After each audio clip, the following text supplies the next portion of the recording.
Party మారుతున్న ఎమ్మెల్యేలపై అనర్హత వేటుకు BRS ప్రయత్నిస్తోంది. స్పీకర్ అపాయింట్మెంట్ కోరింది గులాబీ పార్టీ. మరోవైపు గతంలో పార్టీ మారిన ఎమ్మెల్యేల విషయంలో సుప్రీంకోర్టును ఆశ్రయించేందుకు రెడీ అవుతోంది.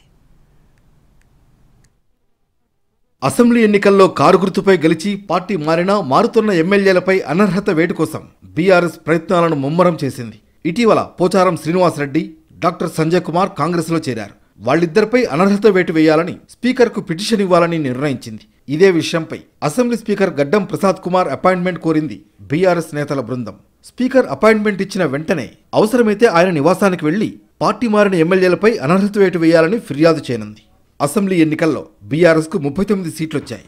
అయితే కంటోన్మెంట్కు ఉప ఎన్నిక జరగడం, కాంగ్రెస్ ఖాతాలో పడడంతో 38 మంది ఎమ్మెల్యేలు ఉండాలి. కానీ ఇప్పుడు ఇద్దరు కాంగ్రెస్లో చేరగా లోక్సభ ఎన్నికలకు ముందే 3 శాసనసభ్యులు హస్తంగూటికి చేరారు. ఆ 3 ఎమ్మెల్యేల విషయంలోనూ బీఆర్ఎస్ సీరియస్గానే ఉంది. 3 నెలల్లో అనర్హత పిటిషన్ పైన స్పీకర్ నిర్ణయం తీసుకోవాలని సుప్రీంకోర్టు తీర్పులున్నాయి. దీంతో పార్టీ మారిన ఎమ్మెల్యేలపై సుప్రీంకోర్టుకు వెళ్లే యోచనలో బీఆర్ఎస్ ఉన్నట్లు తెలుస్తోంది. మరోవైపు పార్టీ మారిన బీఆర్ఎస్ ఎమ్మెల్యేలపై కేసీఆర్ కీలక వ్యాఖ్యలు చేశారు. మరికొందరు పార్టీ మారతారనే ప్రచారంతో ఎమ్మెల్యేలతో భేటీ అయ్యారు కేసీఆర్. జంప్ జిలానీలపై వేటు పడడం ఖాయమన్నారు.